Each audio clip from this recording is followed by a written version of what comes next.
Dalam kontekstual mie instan seperti ini, boleh nggak konsumsi mie instan? Boleh. Aman nggak, Dok? Aman. Iya. Gitu. Tapi apakah baik? Jawabannya tidak. Dia punya keinginan untuk mengubah pola hidup. Karena nggak semua orang. Ya, orang lebih banyak apa? Mereka lebih suka dengan makan apa aja, pulang minum obat kolesterol. Yang lengket gitu loh ke makanan. Salah satu yang paling sering ya, yang orang berpikir itu bagus adalah teflon. Tapi sebenarnya enggak, Dok. Gitu. Teflon itu anti lengket gitu dan lain-lain. That's not good.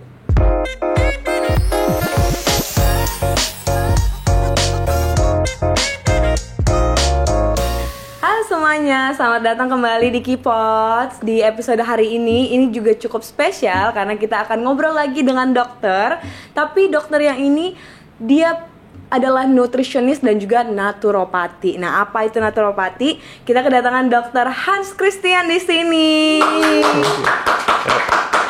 Halo dokter. Halo Sandra. Apa kabar? Baik? Cukup capek. Cukup capek ya? Karena Cukup ternyata capek.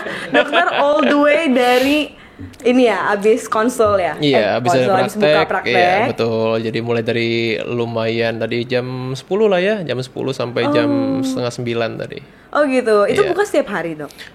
Kebetulan saya kan domisili Surabaya. Ya, tapi kalau di Jakarta saya setiap bulan ada jadwal sebulan sekali. Oh, Jadi gitu. selama seminggu di Jakarta untuk handle pasien-pasien secara direct gitu. Karena selama ini memang kalau untuk pasien-pasien yang di luar kota, di luar pulau kan biasanya online gitu. Oh, bisa Jadi online biasanya juga. bolak-balik ya Surabaya Jakarta gitu. Jadi kalau yang di Jakarta dapat jatah 1 minggu. Oh, jadi cuma satu kali sebulan? Apa Satu kali sebulan. Satu Jadi kali selama sebulan seminggu. aja ya? Selama seminggu, betul. Oh, itu dari mana, Dok? Maksudnya kalau kita mau konsul, aku nih mau konsul ke dokter. Jadi bisa cek di saya punya link di bio, di saya punya Instagram, TikTok, semuanya Oke, ada gitu. jadi bisa dari situ nanti ya? YouTube juga bisa ya Oke. gitu. Di beberapa sosial media saya ada. Oke. Dokter Hans ini adalah seorang naturopati, bener ya? Yes. Pronounsnya begitu ya? Yes. Itu apa sebenarnya? Apakah sama dengan nutritionist? Apa berbeda lebih dalam apa gimana? Beda sebetulnya kalau kita bilang kalau di Indonesia dikenalnya kalau ahli gizi itu kan nutrisionis gitu. Nah sebetulnya awalnya saya bilang nutrisionis tuh karena naturopath belum dikenal di Indonesia gitu. Makanya orang lebih lazim dengan istilah nutrisionis ahli gizi gitu ya. Cuma naturopath sendiri itu sebetulnya berbeda. Oh, iya? Naturopath itu suatu bidang keilmuan yang mempelajari bagaimana mencapai keseimbangan dengan cara natural. Oke. Ya, jadi Menarik. keseimbangan yang saya maksud adalah keseimbangan dalam tubuh manusia gitu. Jadi manusia itu kan sebetulnya dari 3 unsur ya.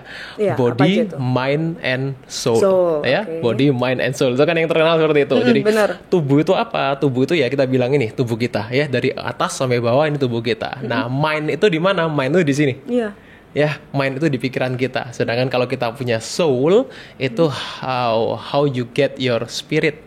Iya. Gitu, bagaimana kita bisa mendapatkan kita punya spirit ya, spiritual gitu. Jadi spiritual sama kejiwaan itu 2 hal yang berbeda. Gitu. Nah, jadi naturopath itu sebetulnya bagaimana kita bidang keilmuan yang bisa mencapai keseimbangan tubuh manusia dengan kita menggabungkan secara holistik tadi itu. Oke. Tubuh, jiwa, dan spirit atau kita kenal dengan istilah roh biasanya Roh, kan ya, gitu. ya, Iya benar. gitu. Oke, jadi kalau misalnya datang terus misalnya dipelajarin, yang dipelajarin itu maksudnya yang secara praktiknya apa? Gini, jadi 4 pilarnya naturopati itu kita bilang, saya selalu bilang ya ke pasien ya, 4 pilarnya naturopati pendekatannya kita dari 4 ini. Iya. Dari pola makan, Oke. pola aktivitas, Ya. ya, kemudian pola tidur dan pola manajemen stres. Oke, holistik Iya. ya, benar-benar semuanya gitu, ya, benar-benar. ya. Jadi itu yang kita katakan pilarnya naturopati di 4 itu tadi, gitu. Jadi pendekatannya kita dengan apa? Ya, dengan perbaikan pola hidup. Ya, di mana pola hidup itu dengan kita mencakup dari 4 hal tadi itu.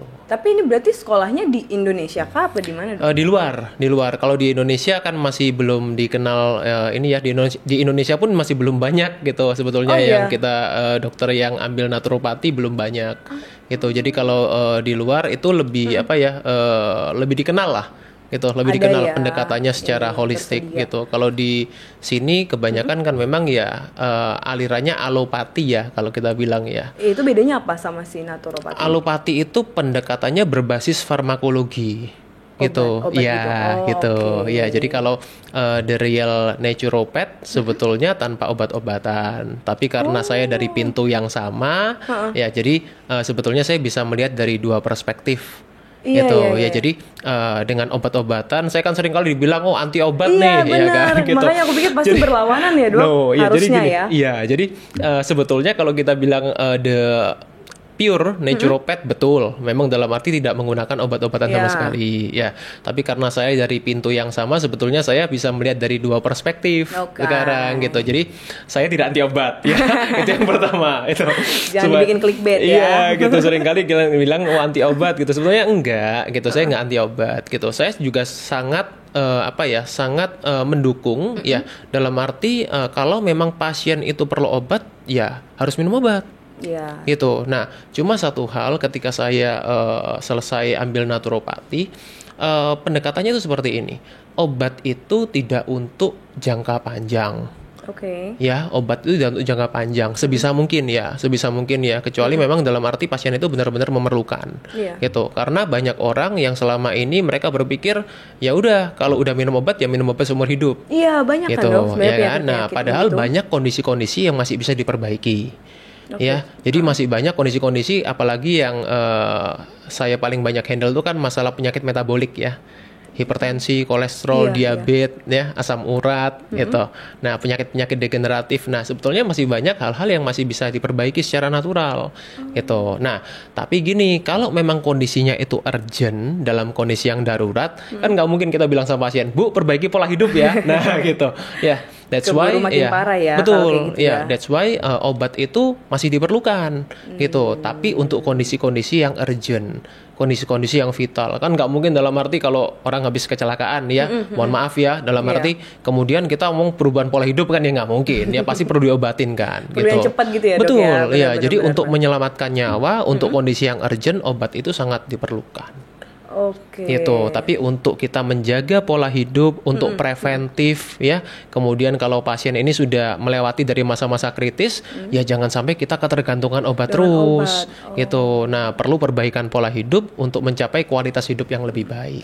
Jadi kalau misalnya kayak penyakit diabetes, kan maksudnya aku punya keluarga yang penyakit diabetes gitu ya, Dok. Tapi kan emang mereka tuh harus minum obat, Dok. Emang diprescribe juga sama dokter. Paham. Terus kayaknya emang setiap saat sih sampai akhirnya meninggal, maksudnya nenekku gitu. Nah, kalau itu berarti sebenarnya bisa di umur tua pun bisa berarti. Yes. Ya. Oh gitu. 70% pasien saya diabetes. Ya, mulai dari berbagai macam tipe gitu. Tapi yang memang yang paling banyak itu tipe 2. Gitu. Jadi tipe 2 itu karena pola terjadinya hidup ya? karena pola hidup. Iya, iya. Betul ya. Jadi kalau udah usia 20 tahun ke atas gitu kena diabetes, berarti sebetulnya pasti tipe 2. Ya, nggak mungkin tipe 1. Karena kalau tipe 1 pasti dari usia-usia yang remaja itu ya. Itu kita atau di bawah remaja mungkin orang udah ketahuan kalau diabetes Iya, gitu. bawaannya. Ya, jadi kita biasanya punya pasien-pasien yang usianya masih di teenager ya, SMP gitu. Nah, itu bisa tipe 1. Tapi kalau kita udah usia-usia sekitar nih kena diabetes ya nggak mungkin dong tipe 1. Ya pasti tipe Pasti 2 pola hidup ya, gitu. Dok. Ya. Jadi berarti memungkinkan ya kalau misalnya yang sudah tua pun terus didiagnos kena diabetes tapi diubah pola hidupnya bisa jadi tidak ketergantungan sama obat. Yes. Asal ya masih kita ada possibility. Nah, possibility itu kita lihatnya dari mana? Kita lihatnya dari komplikasinya. Oke. Nah, jadi diabetes sendiri, kalau kita bicara diabetes ya Sandra, iya. diabetes itu sebetulnya kan spektrumnya kan luas. Benar. Ya, dalam arti mulai dari yang kalau kita bilang indikatornya salah satunya kan HbA1c.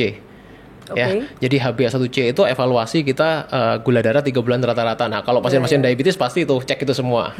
Ya, nah Iya, kalau lagi. orang itu HbA1c-nya tinggi, ya organ-organ lainnya belum tentu terdampak. Tergantung resistensi organ tiap orang. Ya, ada orang yang biasanya gini, diabetes itu nggak ada gejalanya, sampai ada komplikasinya.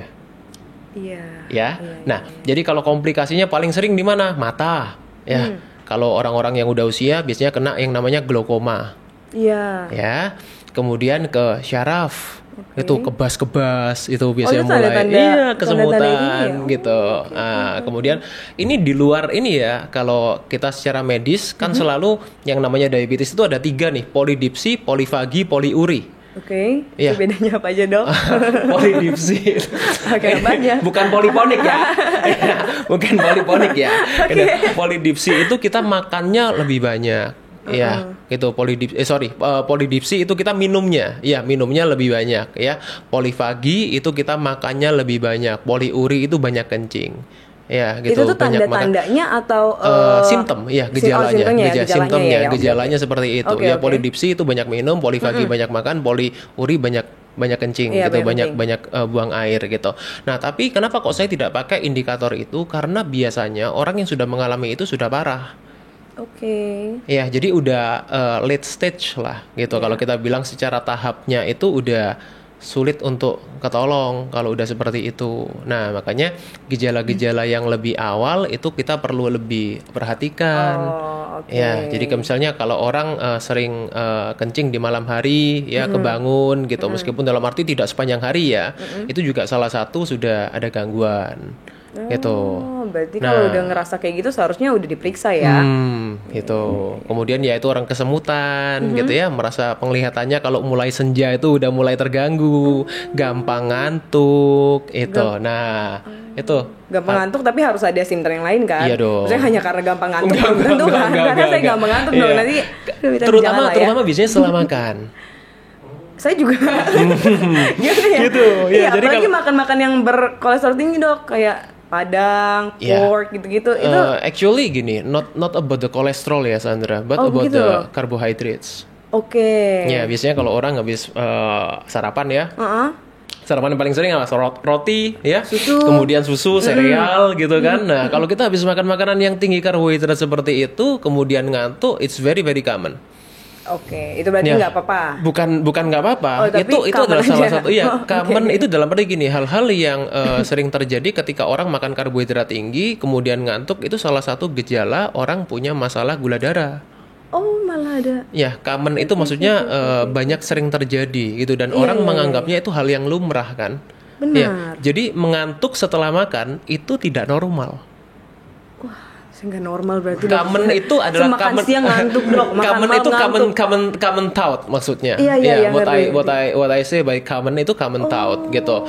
Which means sebetulnya itu nggak normal gitu. Karena supposed to be ketika kita makan kita nggak ngantuk harusnya. Harus makin berenergi ya. Iya dong. Iya kan? Kan nggak mungkin kalau kita makan terus kita makin ngantuk, berarti kan tubuhnya kan capek, kelelahan.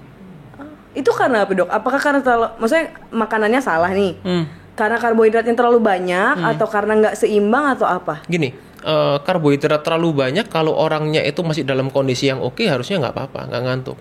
Ya, yang sering terjadi adalah apa? Karena orang itu mengalami suatu simptom, ya suatu gejala yang namanya adalah resistensi insulin.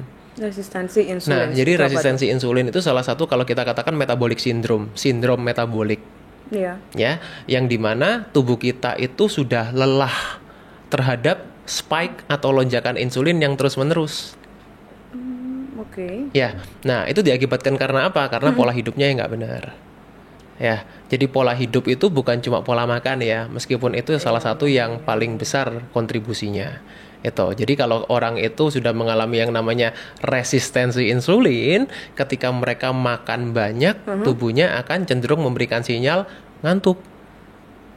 Dan itu dipengaruhi sama misalnya kurang olahraga pun bisa Salah jadi kayak satunya, gitu. ya tadi kan saya tidur bilang kurang. jadi Ya, mungkin itu terutama juga dari sih. kualitas tidur yang kurang baik, Iya. bukan Tapi durasi kerasa aja sih, Dok. ya, tapi Iya. kualitas tidurnya. Iya benar-benar dok. Apalagi maksudnya kayak aku juga kan sering begadang ya. Tapi emang kerasa banget dok. Misalnya makan siang itu kan apalagi kalau di kantor ya. Habis makan siang ngantuk. Jadi aku pikir ya apa ya? Apa karena Tahu istilahnya nggak, Sandra? Apa tuh? Food coma. Oh iya food coma tahu. Oh jadi food coma itu beneran ya? That's not good. That's one of symptom, ya salah satu gejala yang menunjukkan adanya resistensi insulin adalah food insulin coma. tadi ya? Karena kebanyakan dok misalnya video-video food coma di ya maksudnya di sosial media itu kan karena mereka emang banyak makan misalnya habis makan AIC gitu kan jadi abis makan jadi food coma jadi aku pikir karena kebanyakan tuh yang dimakan ternyata tapi bagi sebagian orang makanan kecil pun bisa bikin food coma Bisa, ya yes, oh dan itulah tadi resistensi insulin namanya ya betul. oh no Kondisinya namanya metabolic syndrome-nya namanya adalah resistensi insulin. itu adalah akar masalah diabetes tipe 2. Oh no, iya ya. Tapi berarti cara benerinnya gimana, Dok? Cara benerinnya, penyakit yang terjadi karena pola hidup diperbaiki dengan pola hidup. Oke. Ya, itu kuncinya. Karena kalau kita memperbaiki dengan obat-obatan, akibatnya apa? Tidak bisa menyelesaikan akar masalahnya. Gitu ya. Ya, karena obat itu dia meredakan gejala sifatnya. Ya, pada umumnya ya, sifatnya meredakan gejala. Bukan Jadi kalau menyembuhkan. gula darahnya bisa turun, belum tentu akar masalahnya terkoreksi. Oh. Itu saya selalu bilang ya sama pasien-pasien saya yang diabetes gitu. Ketika dikasih obat, betul gula darahnya turun, HbA1c-nya turun, tapi akar masalahnya tidak selesai karena resistensi insulinnya tidak terkoreksi. Oke. Jadi untuk mengetahui kan maksudnya pola hidup itu tadi ada 3 itu ya yang harus diperbaiki, pola makan, olahraga tadi ada 4. Nah, berarti kita harus konsul dulu dong, Dok. Apa sebenarnya kita bisa melakukan apa ya, self diagnose gitu nggak? Kalau self diagnose ya nggak bisa ya, karena kan ya kalau Bukan self diagnose lah ya. Apa maksudnya kita screening? Iya, Ya, screening bisa. Ya, kalau self diagnose jangan ya. Iya, bukan ya, salah bukan ya. Jadi screening itu Takut bisa salah. gitu. Jadi screening itu paling mudah adalah dengan kita melakukan lab test. Ya, blood work atau blood test. Itu akan kelihatan, pasti akan kelihatan. Tergantung apa yang dicek. Ya, kalau yang kita cek terlalu basic biasanya masih belum kelihatan. Nah, Terlalu biasanya basic itu apa yang biasanya dicek, basic Dok? biasanya gini ya, gula darah puasa. Gula darah 2 jam biasanya. PP, kolesterol total, asam urat. Itu yang biasa di MCU kan? Iya, itu kan very basic ya. Nah, biasanya untuk screening awal saya akan sarankan pasien untuk cek beberapa yang sedikit lebih dalam.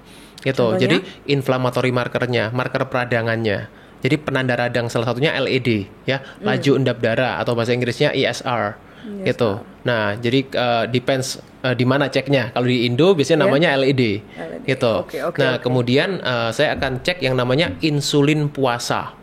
Ya, bukan gula darah puasa tapi insulin. Beda. Oke. Kalau insulin itu hormonnya. Kalau gula darah itu kan adalah kita ujungnya apa? Gitu ya, jadi ujung dari kita cek insulin, kalau insulinnya udah nggak bekerja dengan baik, udah resisten atau sudah berkurang kinerjanya pankreasnya, akhirnya apa, gula darahnya akan tinggi.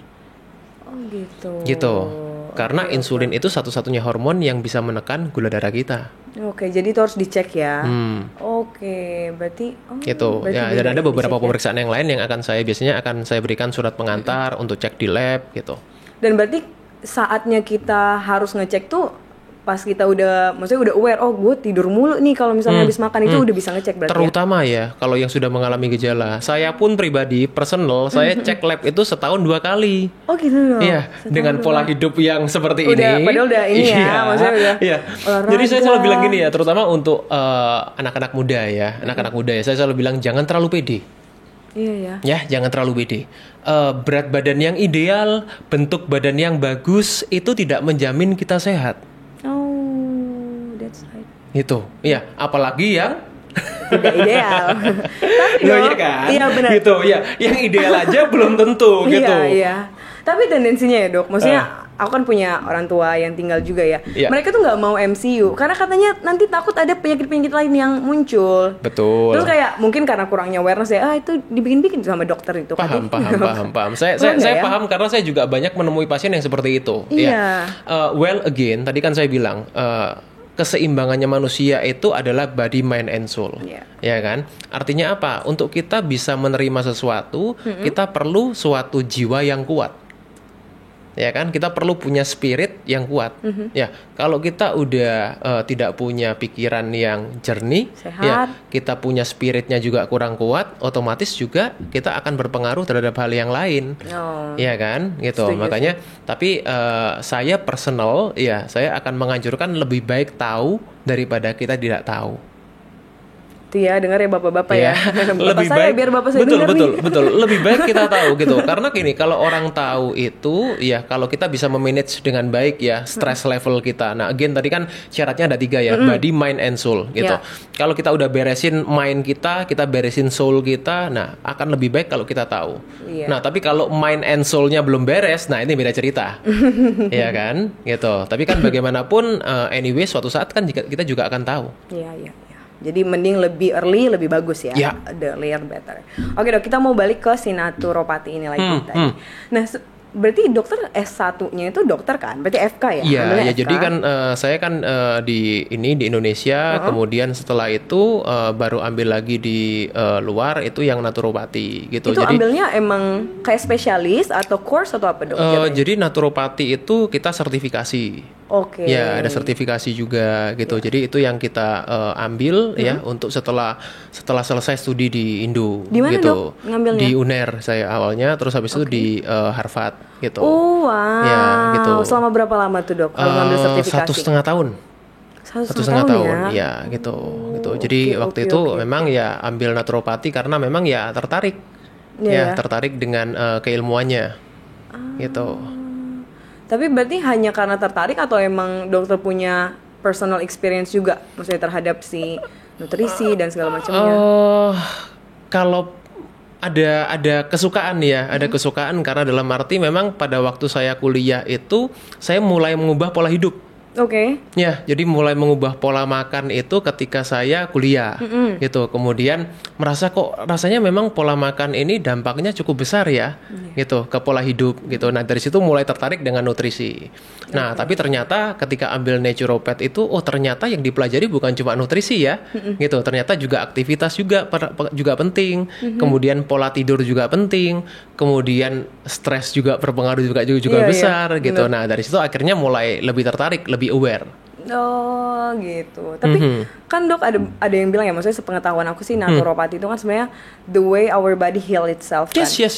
Tapi kalau misalnya akhirnya body can heal itself, kenapa dia maksudnya harus ada nutrisi, ada apa lagi gitu dok? Gini, karena ketika orang itu mengalami suatu masalah, sebetulnya kan sudah terjadi ketidakseimbangan. Iya. Again ya, naturopath itu artinya bagaimana kita mencapai keseimbangan. Nah, pada awalnya manusia itu kan balance Yes. in everything. Gitu. Ya, awalnya kan kita sehat ya, diciptakan sehat Diciptakan, gitu. Ini supposed to be ya. Ini kita nggak ngomong mengenai orang yang lahirnya mungkin kurang sehat ya, gitu. Tapi kalau orang yang sehat, supposed to be mereka kan punya keseimbangan dari awal. Nah, ketika orang itu sudah mengalami ketidakseimbangan, nah tidak bisa tubuh kita itu melakukan keseimbangannya sendiri. Perlu dibantu. Ya kan, perlu dibantu dengan apa ya? Tadi itu dari 4 pilar tadi itu, Oke. ya, dari aktivitasnya, ya, dan memang kan manusia itu memang diciptakan memang bergerak, ya kan, bukan mager, gitu. Jadi ya, manusia itu diciptakan bergerak. Iya, jadi manusia itu diciptakan memang supposed to be kita bergerak, Iya. gitu. Nah, diciptakan kita itu memang perlu untuk mencukupi kebutuhan nutrisi kita. Iya. Nah, seringkali orang itu mereka ini kan tidak tahu kebutuhannya berapa. Nah, makanya seringkali pendekatan yang saya selalu berikan ke pasien adalah dengan memberikan mereka itu suatu guide. Ya, suatu guide. Guide itu saya selalu bilang itu manual book. Oke. Ya, sama seperti kalau kita beli mobil, ya, kita beli elektronik, ya, kan ada manual booknya Ada tuh. manual booknya. Nah, manual booknya itu suatu panduan yang membuat gimana kita bisa memaintain elektronik kita, mobil kita dengan sehat. Oke. Gitu. Nah, masalahnya apa? Manusia kalau makan, ya, kalau aktivitas mereka tidak punya manual book. Nah, itu yang saya selalu, Sembarangan gitu. Nah, jadi itu yang saya selalu berikan. Jadi saya tidak bikin program diet. Oh bukan. No. Ya, saya selalu bilang ke pasien saya tidak buat program diet. Ya, karena program itu ada waktu mulai, ada waktu selesai. Itu namanya program. Gitu. Nah, sedangkan yang namanya guide itu kita nggak ada selesainya. Iya. Itu. Jadi bukan juga alternatif medicine ya sebenarnya ya. Karena Gimana? banyak yang bilang kayak ini tuh pengobatan alternatif nih kalau No. misalnya buat naturopati. No. Jadi Ya. itu bisa berjalan bersamaan. Itu bisa berjalan bersamaan gitu. Saya pun juga tidak menganjurkan ketika dalam arti sudah diaturkan langsung stop obat gitu juga enggak gitu. Ya, jadi dalam arti gini, memang kita perlu mengevaluasi dulu. Ya, bagaimana respon tubuhnya ya terhadap pendekatan terhadap perubahan pola makannya seperti apa gitu. Karena meskipun anything itu based on study, setiap orang itu kan unik. Sandra, Iya. ya kan, dalam arti kalau satu orang merespon hal satu dengan orang yang lain kan bisa berbeda. Gitu. Makanya kan tetap saya perlu kontrol pasiennya setelah diubah pola makannya gimana nih? Tetap ya. Ya, responnya tetap ada. seperti itu. Tapi dok, penasaran juga, berarti yang datang ke dokter itu, maksudnya orang yang konsul tuh orang yang seperti apa sih? Maksudnya orang yang emang sudah sakit, terus akhirnya dirujuk ke dokter naturopat, atau memang orang yang ya misalnya aware aja, kayaknya ada yang salah nih sama badanku, jadi akhirnya konsul. Both. Dua-duanya ya, dua-duanya. Biasanya saya punya teman-teman ya, rekan-rekan sejawat. Biasanya kalau mereka itu sudah tahu nih, oh pasien ini punya awareness, ya, dia punya keinginan untuk mengubah pola hidup. Karena nggak semua orang, Sandra, mau mengubah pola hidup ya. Orang lebih banyak apa? Mereka lebih suka dengan makan apa aja, pulang minum obat kolesterol. Siapa itu kayak gitu? Ya kan? Nah, orang-orang seperti itu pasti tidak datang ke saya. Ya, karena apa? Karena memang tidak punya keinginan, tidak punya awareness untuk mengubah pola hidup. Ya, jadi kita tidak perlu membantu orang yang tidak mau dibantu. Iya kan? Iya. Kalau kita mau bantu, orangnya nggak mau dibantu ya percuma. Gitu. Nah, jadi biasanya memang gini, kalau tadi Sandra tanya apakah dari rujukan dokter, iya saya menerima rujukan juga ya dari rekan-rekan sejawat yang memang mereka tahu, oh ini pasien memang mau berubah nih, ya, yang mau diatur nih, gitu. Nah, kan butuh orang yang bisa ngatur, ya, jadi saya bantu. Biasanya banyak gitu ya dok ya. Kalau misalnya aku yang sering dengar, misalnya habis sakit jantung, misalnya habis pasang ring, itu biasanya akan dirujuk ke nutrisionis gitu-gitu ya dok ya. Ya, gitu. Nah, yang kedua juga bisa dari pasiennya sendiri. Nah, terutama yang ini ya, yang dengerin podcast seperti ini, ya.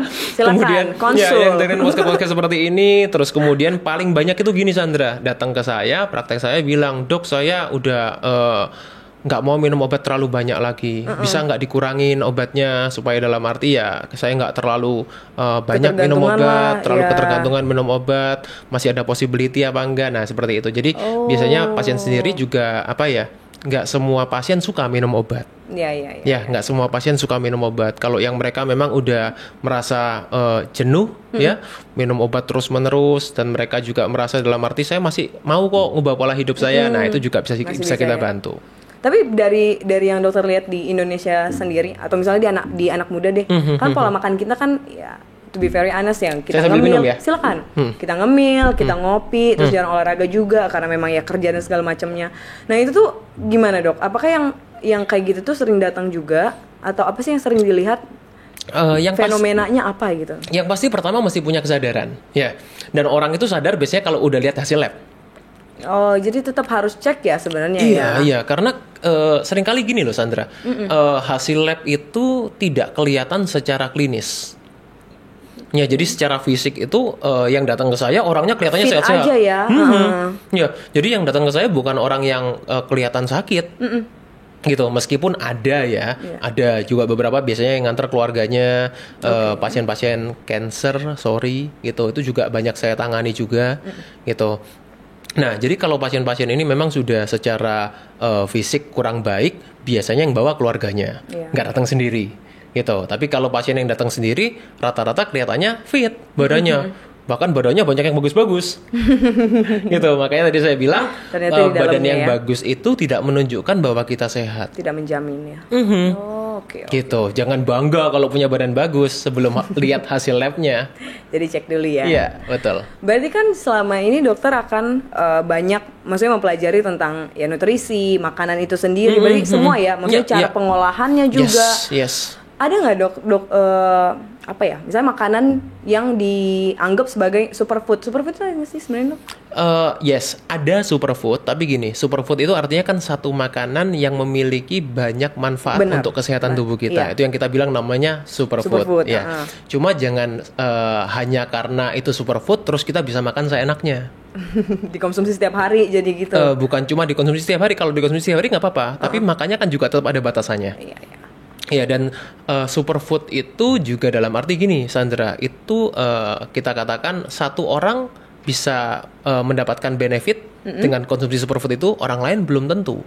Ya, makanya yang saya selalu berikan ke pasien adalah apa yang mereka butuhkan, bukan apa yang baik. bukan apa. Ya, Iya. karena kalau kita bilang apa yang baik, banyak yang baik. Iya. Personalize lah ya, betul. Dok. Iya, jadi apa yang saya berikan itu apa yang mereka perlukan sesuai kondisi kesehatan mereka. Oke. Ya, jadi kalau kita bilang, oh pisang bagus nggak dok? Bagus, tapi untuk siapa? Iya. Ya kan? Apel bagus nggak dok? Bagus, tapi untuk siapa?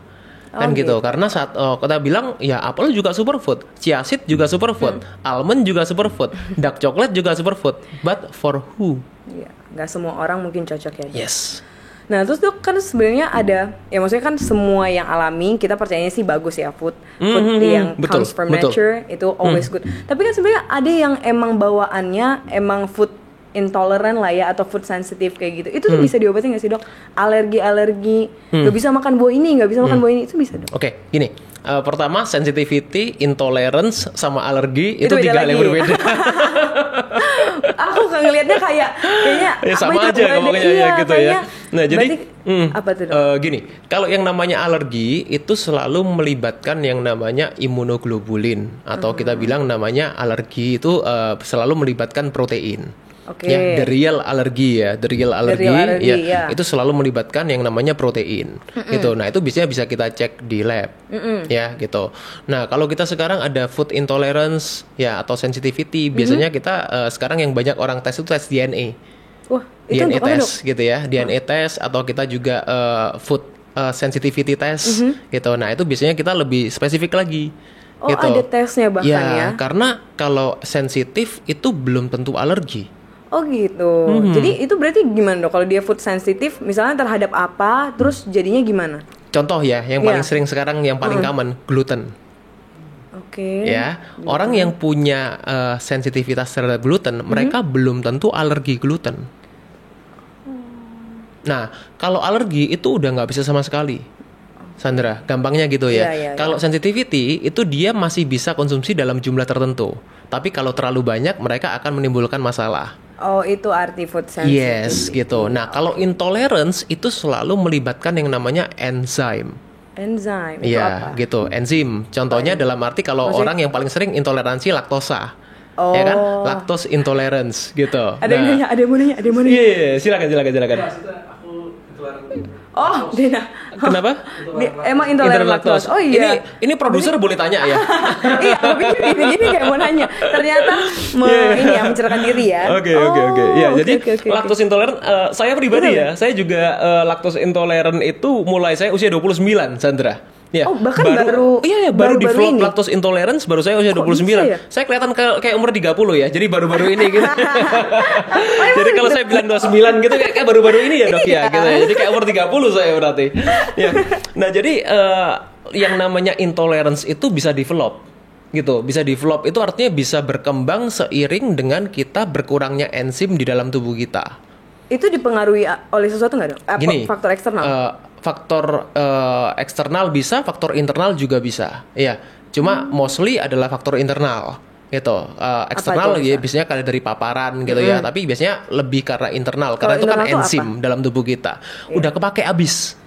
Kuotanya habis. Sandra. Bisa aja habis enzim dalam tubuh berarti ya? Yes, kuotanya bisa habis gitu. Nah, saya memang demen banget sama susu. Iya, jadi pada waktu saya kecil sampai saya usia 29 demen banget tuh sama susu. Susu terus. Gitu, ya, minum susu terus. Kalau tanya fungsinya buat apa? Suka aja rasanya. Ya, just like the taste. Gitu. Nah, kalau kita terlalu banyak konsumsi sesuatu, akhirnya apa? Habis kuotanya. Gitu. Jadi enzimnya di dalam kita punya usus habis. Oh, malah gitu. semakin banyak minum susu bisa aja kehilangan itu ya? Betul ya. Jadi kalau untuk mencerna susu kan kita butuh enzim yang namanya laktase. Gitu. Nah, ketika laktasenya habis, akhirnya apa? Develop yang namanya intolerance. Jadi kalau sekarang nih Dok, dokter minum susu apa yang terjadi ke tubuh dokter? Kembung perutnya ya, kemudian gassy gitu. Iya. Kemudian bahkan kalau terlalu banyak bisa diare. Jangan-jangan aku kayak gitu ya Dok? Karena aku setiap pagi minum, terus iya makanya ini aku nggak aware ya sama diri sendiri kali ya. Aku setiap minum, ya buang air pasti kayak gitu kan. Iya, nah tapi karena maksudnya ajaran dari ibu kan setiap hari minum susu gitu. Padahal udah dijelasin kayak dari umur berapa tuh susu tuh udah nggak berfungsi udah kan, nggak perlu. Iya, Ya sebetulnya bener. ketika anak itu sudah bisa makan sendiri ya, makan secara mandiri, sebetulnya susu itu tidak diperlukan oleh tubuh kita. Ya, mau minum bukan susu tidak lagi. boleh ya, tidak diperlukan gitu. Nah itu dua konteks yang berbeda. Boleh nggak dok minum susu? Iya, boleh. boleh. Ya, tapi apakah kita perlu? Jawabannya tidak perlu. Oke. Itu Gitu. ya berarti. Jadi bukan tidak boleh. Kalau kita mau mendapatkan susu juga punya kandungan nutrisi yang baik juga gitu. Jadi tapi apakah kita harus minum susu supaya sehat? Jawabannya tidak harus. Oke. Dokter, aku tadi buka Q&A gitu dok Boleh. di Instagram, terus jadi banyak yang nanya. Kita jawab-jawabin ya dok ya. Boleh. Nah, pertanyaan pertama nih. Oh, ini teman-teman Gen Z yang tanya, Cie.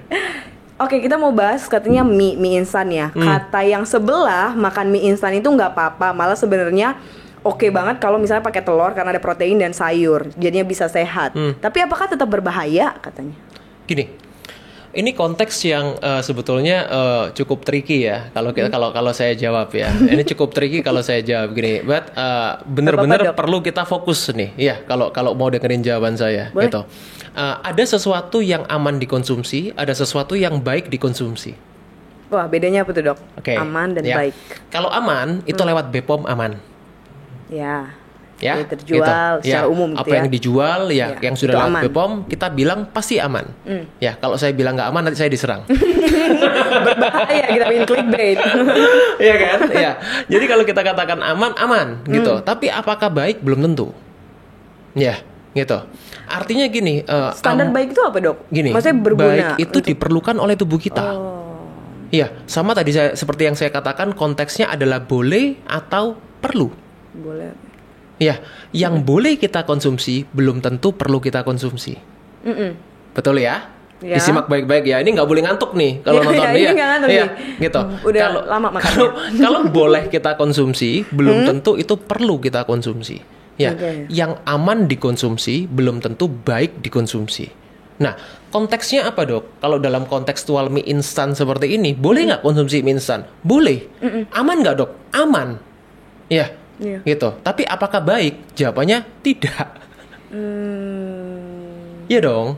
Nah, kenapa kok saya bilang tidak baik? Karena gini, karena ada yang lebih baik. Ada makanan yang lebih baik. Iya kan? Nah, tujuannya orang konsumsi mie instan buat apa? Kadang survival sih. Ya, kadang Iya survival. kan? Iya kan? Gitu. Nah, Akhir supposed to be bulan. like that. Ya, bukan karena kita ingin. Iya. Iya, bukan karena dalam arti untuk memberikan kita nutrisi. Iya kan? Karena kalau tujuannya memberikan kita nutrisi, sebetulnya banyak makanan lain yang lebih bernutrisi kan? Setuju. Gitu. Nah, sebaliknya tadi kalau bilang oh katanya sebelah ya kalau itu justru akan lebih baik kalau dimakan sama ini sama ini sama ini. Sebenarnya gini, konteksnya bukan justru itu dalam arti menjadi baik, tapi lebih baik ketika dikonsumsi dengan cara seperti itu. Daripada kita makan mie instannya saja sendiri.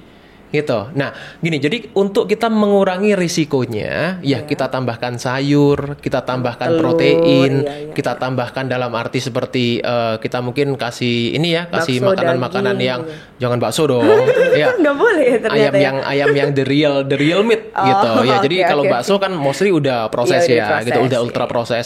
Jadi kita tambahin telur, kita tambahin lemak yang sehat, ya, kita tambahin protein yang sehat, kita tambahin sayur-sayuran. Nah, itu bisa menjadi lebih baik. Gitu loh. Lebih baik. Itu lebih baik daripada kita konsumsi mie instan Misalnya aja gitu. Oke. Tapi dok, bahkan ya sekarang di maksudnya sosial media ada orang bahkan yang makan mie instan tuh pakai direbus seininya dok, seplastiknya. Terus jadinya banyak kontroversial gitu kan. Jadi katanya adalah yang mikroplastik, makan makanan mikroplastik. Betul. Tapi kan sebenarnya maksudnya mikroplastik ini, correct me if I'm wrong ya dok. Semua makanan yang dalam kemasan berarti mikroplastik dong. Yes. Jadi berarti emang nggak direkomendasi untuk dimakan. Gini, plastik itu kan ada grade-nya ya.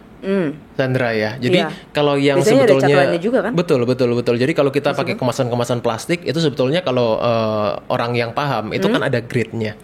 Oke. Nah, kalau plastik itu yang tidak food grade ya, atau mungkin yang selama ini kita kenal istilahnya BPA, Iya, ya kan, iya. gitu BPA gitu. Nah, gini, sebetulnya not only BPA ya, banyak sekali jenis-jenis yang namanya microplastik itu banyak. Ya, nah cuma yang saya sarankan selalu seperti ini. Kalau kita memang mau pakai kemasan plastik, pakai yang food grade. Itu ya. Gitu ya, karena residunya plastik itu, apalagi kalau kita panaskan, ya kalau dimasak gitu kan. Ya, tahu sendiri ya, kita Bahaya. sama dengan kita panaskan, apalagi kalau kita mungkin masukkan ke microwave gitu. Nah, kan kita cari plastik, kalau memang mau pakai kemasan plastik, cari yang food grade. Gitu. Kalau Gitu memang dalam caranya arti ya. tidak food grade, lebih baik kita pindahkan ke kemasan yang lain. Kalau bahayanya apa aja emang dok? Banyak sekali. Ya, kalau kita bilang itu salah satu, kalau kita di naturopath ya, itu istilahnya adalah endocrine disruptor. Oke, itu Ya, apa? itu yang merusak keseimbangan kita punya hormon. Merusak hormon ya? Iya, bahkan. jadi mengganggu keseimbangan hormon itu. Nah, kemudian juga bisa menyebabkan masalah neurologis, masalah syaraf, ya, masalah pencernaan, Banyak gitu, banget ya dan ternyata. lain-lain, gitu. Ya, Kalau dari cara memasak dok, maksudnya kan ya aku kan karena perempuan, misalnya masak kan ada banyak yang sekarang wajan yang begini, wajan yang begini. Nah itu juga ini nggak, maksudnya is it microplastic juga? oh enggak, kalau wajan Caranya? beda ya. Karena kan biasanya kalau kita masak, terus ada yang ya misalnya wajan yang nggak bagus tuh akan ada yang lengket gitu loh ke makanan. Salah satu yang paling sering ya, yang orang berpikir itu bagus adalah teflon. Tapi Ya, sebenarnya nggak dok. gitu. Teflon itu anti lengket gitu dan lain-lain. That's not good. Ya, Oh iya? Ya, so Kenapa? there are many studies yang sudah dalam arti dipublish ya, yang namanya teflon itu residunya juga nggak baik. Gitu. Padahal Ya. kesayangan ibu-ibu loh itu. Ya, ya. Jadi teflon itu kalau masih awal nggak ada masalah. Ya, tapi kalau kita pakai jangka panjang, ya kan ada yang mengelupas ya, Iya, bagian iya, yang mengelupas iya. ya. Nah itu dia residunya nggak baik. Waduh. Juga bisa menyebabkan masalah neurologis juga, masalah syaraf juga. Terus masa pakai apa Gitu. dong dok? Banyak macam-macam ya. Yang orang paling cast iron ya, itu yang salah satu Cast yang iron cast ya. iron ya, cast iron, kemudian stainless steel, seramik itu. Nah, marble itu. Itu Nah, masih banyak aman bagus ya? kok. Bagus itu oke gitu. Jadi jangan pakai yang kita pakai yang teflon kayak gitu, meskipun Nggak dalam ya, arti malah anti lengket, tapi ya residunya yang nggak baik. Tidak recommended ya. Dok lanjut ya dok, ada lagi Yes. pertanyaan. Nah dia bilang gini, dok saya ini mau diet, tapi sekarang dietnya nggak makan nasi aja. Kalau ditambah olahraga cukup nggak ya? Gitu. Ya. Berarti dia nanya mungkin kayak apakah ada general guideline kali ya untuk yang mau diet gitu? General guideline saya bahkan berikan untuk saya kan sering isi seminar di sekolah-sekolah ya, Oke. gitu. Nah biasanya kalau untuk anak-anak, ya saya sarankan general guideline-nya seperti ini. Piring makan kita adik-adik, ya, aku pernah lihat tuh. ya, itu setengah piring diisi sayur. Wah, pada nggak mau tuh pasti. Nah, justru itu, ya. Iya. Berarti kan gimana caranya kita ngolah sayur itu yang penting supaya anak-anak ini mau makan. Nah, karena banyak orang ya itu punya masalah ketika mereka itu kecilnya pola makannya nggak baik. Ya, terbawa sampai besar, Besar ya kan? Kemudian menuai di kemudian hari. Terus bilangnya, oh kalau udah tua wajar kena kolesterol, kan gitu kan? Padahal mah padahal karena ya mulai dari kecil mereka kecil ya. dibiasakan seperti itu. Oh. Ya, saya punya banyak pasien, saya dari kecil seperti itu. Ya itu yang buat kamu punya masalah. Iya, iya. Itu. Tapi ya kan? banyak tau dok orang yang maksudnya sudah segede kita, udah segede aku nggak makan sayur sama sekali. Iya, karena itu ya makanya habitnya. Kenapa kok kita perlu nurture habit itu dari kecil? Ya, Iya. karena banyak orang yang Membiasakan ya. pembenarannya seperti ini. Ya ini masalah genetik dok. Orang tua saya udah punya masalah diabetes, ya saya juga punya masalah diabetes, gitu. Di easy sensor ya. Iya, sedangkan genetik itu pasti akan ada. Saya selalu bilang, ya Sandra, ini satu hal yang penting ya. Saya bilang, genetik yang namanya orang tua ke anaknya, anaknya ke anaknya lagi pasti diturunkan. Ya kan? Cuma genetik itu sama seperti kita lampu ini loh. Ya, lampu itu mau kita nyalakan, kita matikan tergantung dari kita. Ya, jadi bukan berarti genetiknya tidak diturunkan, genetiknya pasti diturunkan. Tetap. Tapi tidak harus sakit. Oh, ya. Itu, ya. Artinya dalam arti kalau kita mau mematikan itu, ya kita mesti tahu caranya apa. Itu. Nah, itulah yang kita katakan adalah epigenetik. Tapi genetik namanya. Oke dok. Tapi kan sebenarnya kalau diet itu banyak ya dok. Misalnya diet intermittent, ada keto, vegan segala macam. Itu ada nggak yang menurut dokter yang paling bagus nih ini gitu? Oke, tadi saya selesaikan dulu ya. Iya. Setengah itu isinya sayuran. Oh iya, benar. Ya, tadi kita belum selesai. Ya, ini general guideline-nya dulu. Oke, ya. general dulu ya. Setengah isinya sayuran. Nah, kemudian kan tinggal setengah piring nih. Nah, 2/3 dari setengah itu kita isi dengan protein. Ikan. Dengan proses pengolahan yang sehat. Apa tuh kalau prosesnya? Tidak digoreng? Yang pasti jangan deep frying. Oh. Ya, jangan deep frying gitu. Kita mau di sate, mau dipepes, mau Boleh ya? dibuat sup, mau ditumis, boleh. Ya, tapi jangan di deep frying. Deep fry. Gitu. Jadi 2/3 dari setengah itu kita isi protein. Protein hewani atau nabati, Dos, sesuaikan budget. Nah iya kan, ya sesuaikan budget. Ya mau protein hewani nabati nggak ada masalah gitu. Iya. Nah 1/3 dari setengah itu ya kita isi karbohidrat utama atau buah. Oh, Jadi buah itu levelnya tidak sama dengan sayur-sayuran. Meskipun selama ini pengucapannya, pelafalannya selalu sayur-sayuran dan dan buah-buahan. buah-buahan. Iya. Tapi Iya. berarti nggak apa-apa nggak ada karbo, Dok? Digantikan buah nggak apa-apa? Boleh karena buah itu juga karbohidrat, Sandra. Oh iya. Ya, sayuran pun sebetulnya juga karbohidrat. Bedanya apa? Karbohidratnya sayur itu dia tinggi serat. Oke. Gitu. Nah, sebetulnya jadi kalau dengan pola makan yang tadi loh, kita nggak makan karbohidrat, udah sayur itu karbohidrat. Ya, tapi karbohidrat yang bernutrisi dia lebih banyak nutrisinya dibandingkan kalau kita makan nasi, makan kentang, ya ada nutrisinya, tapi lebih kaya sayur-sayuran. Oh, jadi gitu ya, Dok, cara membaginya gitu ya. Karena kita biasanya 2/3-nya nasi, Dok. Nah, itu 2/3-nya nasi, Terus ya, yang kemudian lauknya dikit, ya. lauknya nugget lagi, Dok. Terus sampingnya sambal, kerupuk, ya. Iya bener, Dok. Itu enggak ya, nggak boleh ya dietnya. Oke, Dok. Jadi kalau yang diet yang tadi aku bilang itu yang keto lah, itu ada yang dokter rekomen nggak? Gini, Sandra, kalau kita sekarang mau bilang mengenai metode diet banyak banget, Banget, ya. Ketogenic, carnivore, Iya. Atkins diet, ya kan? There are so many vegetarian, Yes. ya, plant based, ya, vegan dan lain-lain. Gini, there is no such one thing that good for all people. Ya, gitu. Nggak ada satu hal ya yang saya katakan itu baik untuk semua orang. Ya, artinya apa? Tergantung dari kondisi kesehatannya. Gitu. Orang yang let's say gini ya, satu pasien yang saya suggest untuk melakukan yang namanya mungkin yang orang tahu sekarang populernya carnivore diet. Iya. Ya, gitu. Terutama untuk pasien-pasien yang mungkin mereka mengalami masalah IBS, ya, IBD, gitu, atau mereka punya masalah SIBO. Oke. Ya, nah pasien-pasien yang seperti itu saya suggest melakukan carnivore diet bukan karena carnivore diet is the best one, tapi karena kondisinya cocok. They need it ya. Ya, orang yang punya masalah epilepsi, ya, saya suggest untuk melakukan ketogenic diet. Ya, bukan berarti ketogenic itu baik untuk semua orang, tapi cocok untuk mereka yang punya masalah epilepsi. Kenapa, Dok? Aku Ya. jadi kepo. Gini, epilepsi itu terjadi gangguan syaraf, ya, terutama di mereka punya otak. Oke. Ya, nah otak kita itu makanannya bukan cuma glukosa, bukan cuma gula. Nah orang selama ini kan taunya, oh otak itu otak itu makanannya glukosa saja, gitu. Nah padahal otak kita itu punya dua sumber bahan bakar. Ya, satunya adalah glukosa, satunya adalah keton. Nah makanya namanya ketogenik. Jadi ketonya itu dari kata-kata dari keton. Gitu. Nah, kalau kita mengadopsi pola makan ketogenik, pola makan yang tinggi lemak, lemak ini bisa menjadi bahan bakarnya otaknya orang-orang yang punya masalah epilepsi. Oh, oke. Karena mereka tidak bisa menggunakan glukosa dengan baik, makanya mereka pakai keton. Gitu loh ceritanya, Sandra. Oh, oke. Ini one last question, Dok, tapi dari ini ya. Dari netizen. teman-teman aku. Dari netizen. Katanya gini, Dok. Dok, aku mau mulai berhenti untuk makan dessert dan yang manis-manis. Nah, penggantinya enaknya apa ya, Dok? Oke, jadi ini very good question, ya, very good question. Karena Keren gini, lu. ketika orang itu jujur, ya, kita cari solusinya lebih gampang, Iya. ya.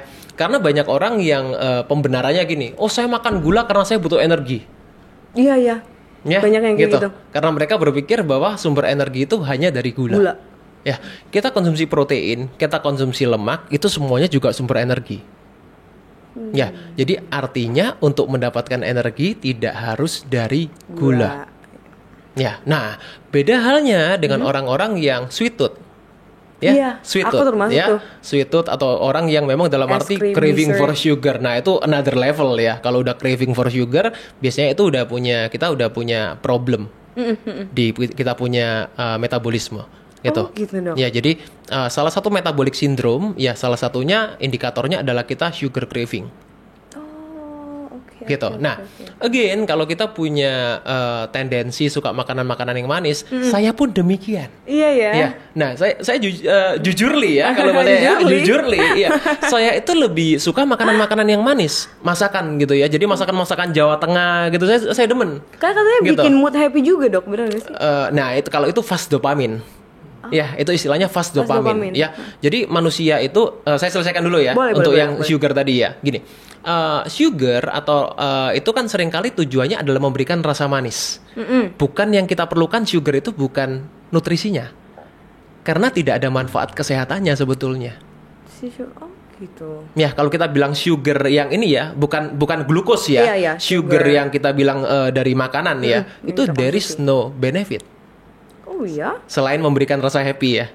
Oke. Iya, tapi kalau secara nutrisi ya kesehatan dia tidak memberikan manfaat kesehatan sebetulnya. I see. Gitu, karena apapun di dalam tubuh kita bisa diubah menjadi glukosa. Nah, tapi kalau kita suka rasa manis berarti yang kita butuhkan kan rasanya. Sandra, ya kan? Nah, saya selalu berikan ada 3 pemanis alami yang saya sarankan. Yes. Apa tuh? Ya, yang pertama adalah stevia, ya. Gula. Yang kedua adalah monk fruit. Fruit. Ya, yang ketiga adalah erythritol. Nah, itu apa dong? Ya, nah, oke, stevia itu basicnya daun.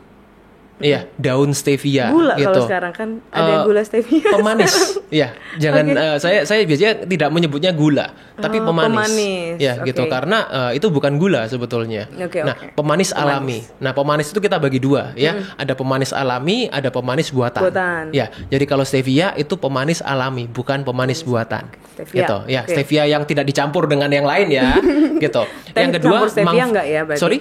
Teh campur stevia enggak berarti? Bukan. Maksud saya gini, yang tidak dicampur dengan bahan lain itu tidak dicampur dengan pemanis lain. Iya, ngerti. Kadang ada stevia yang dicampur sama sukralose. Ya, ada stevia yang dicampur sama aspartam misalnya gitu. Nah, itu kan dia kan tidak pure stevia. Oke, harus gitu. pure ya berarti ya. Betul. Jadi tidak dicampur stevia dengan pemanis yang lain gitu. Nah, jadi pertama stevia ya, yang pure. Kemudian yang kedua adalah tadi saya bilang monk fruit. Itu monk fruit itu kalau orang Chinese mereka ngertinya selama ini lohanko. Ya, lohanko gitu. Nah, lohanko atau kita bahasa Inggrisnya monk fruit itu buah sebetulnya. Jadi buahnya itu modelnya gini, bulat-bulat gitu. Ya, bulat-bulat. Nah, itu kalau direbus, Sandra, rasanya manis. Iya, buat tenggorokan biasanya tuh. Betul. Nah, jadi zat aktifnya kita bilang namanya mogrosides. Ya, kalau stevia tadi zat aktifnya namanya steviol glycoside. Gitu. Nah, itu yang memberikan rasa manis. Jadi itu bukan glukos, bukan fruktos. Itu, ya. Nah, kalau yang ketiga tadi saya bilang itu namanya erythritol. Nah, erythritol itu adalah salah satu sugar alkohol. Wah, apa tuh? Ya, gula alkohol. Tapi there is no alcohol inside it ya. Ya, ini just the name aja, cuma namanya aja, tapi nggak ada alkoholnya. Nah, gula alkohol itu yang belakangnya kalau Sandra tahu belakangnya all. Sorbitol, xylitol, maltitol itu. Ya, itu semuanya namanya adalah sugar alcohol. Ya, but why do I suggest the erythritol? Karena itu yang dia side effect-nya ke kita punya lambung paling kecil. Nah, kebanyakan sugar alkohol itu bikin orang itu bloated, bikin orang gassy, terutama orang-orang yang nggak tahan. Tapi kalau erythritol itu dia side effect-nya paling safe. Jadi mulai sekarang coba cari makanan yang mengandung itu ya, berarti dok. Kalau butuh pemanis, cari gitu yang 3 tadi itu. Ya, stevia, ya monk fruit sama erythritol itu. Salah satu aja dipilih. Dokter, one last question. Nih, kalau bisa ngasih 3 dietary changes katanya yang bisa ngasih noticeable difference di seseorang, baik itu mood atau misalnya energi, what would it be? Gini, yang pertama pasti kita pilih yang namanya real food. Real food. Ya, real food itu adalah makanan yang kita minim proses. Gitu, bukan nggak selalu tidak diproses ya. Kalau kita bilang tidak diproses kan raw food. Gitu, raw food. Nah, real food itu bisa kita proses, tapi jangan sampai kita melakukan yang namanya ultra proses. Ultra proses itu yang diproses panjang, berlebihan ya. Kemudian ditambahkan bahan-bahan artificial. Gitu ya. pemanis, pengempuk, pengenyal, pengawet, perisa buatan, Itulah semua ultra proses penstabil, ya kan? Nah, itu semuanya yang kita katakan adalah ultra proses. Jadi definisinya ultra proses itu bukan dalam arti makanan yang diproses. Ya, tapi makanan yang diproses secara berlebihan, kemudian ditambahkan banyak hal-hal yang chemical artificial. Oke. Gitu. That's what we call ultra process. Ya. Jauhin makanan yang ultra proses itu paling penting, terutama untuk Gen Z, milenial, ya, karena itu yang paling banyak, paling simple, orang carinya paling cepat, paling instan, ya kan? Kan ini kan generasi yang pengennya cepet. Betul. Ya, turun berat badan pengen cepat, naik berat badan pengen cepat, ya kan? Gitu, semuanya pengen cepat, gitu. Nah, jadi hindarin yang ultra proses. That's the most important one. Oke. Ya. Yang kedua, kita mesti jujur dengan diri sendiri. Oke. Ya, seperti tadi, kalau kita butuh rasa manis, ya, yang kita cari adalah memberikan rasa manis, tapi yang tidak membahayakan kesehatan kita. Ya, karena banyak orang yang dalam arti sebetulnya butuh manis, tapi mereka bilangnya dalam arti untuk kesehatan. Kemudian yang dicari apa? Madu. Ya, digantikan dengan madu, digantikan dengan gula aren dan lain-lain. Ya, nah, kalau kita menggantikan hal-hal seperti itu, ya kita butuh rasa yang enak. Kemudian kita kasih MSG, gitu, ya kan? Kemudian kita cari pembenaran MSG nggak apa-apa. Ya, gitu. banyak tuh, banyak. Ya kan? Nah, makanya kita perlu jujur dengan diri sendiri, gitu. Nah, karena apa? Gini, saya tidak mengatakan bahwa gula itu adalah sumber segala masalah. Oke. Ya, karena kan banyak bilang, oh, Anda bilang gula itu sumber segala masalah. bukan gulanya sumber segala masalah. Karena banyak orang yang tidak tahu kebutuhannya mereka berapa. Ya, terutama adalah kebutuhan karbohidrat. Ya, karena gula itu pasti karbohidrat. Tapi karbohidrat belum tentu gula. Ya, nah, kalau orang itu, ada orang konsumsi gula nggak apa-apa kok dok. Iya, karena mungkin dalam arti mereka asupan karbohidratnya tidak terlalu tinggi secara overall. Ya, tapi kalau asupan karbohidratmu sudah tinggi, kemudian kamu konsumsi gula lagi, nah itu yang kita katakan berlebihan. Nah, jadi jangan menggunakan, bolehlah dok asal tidak berlebihan. Nah gitu, nah itu kan yang paling sering jadikan pembenaran. Gitu.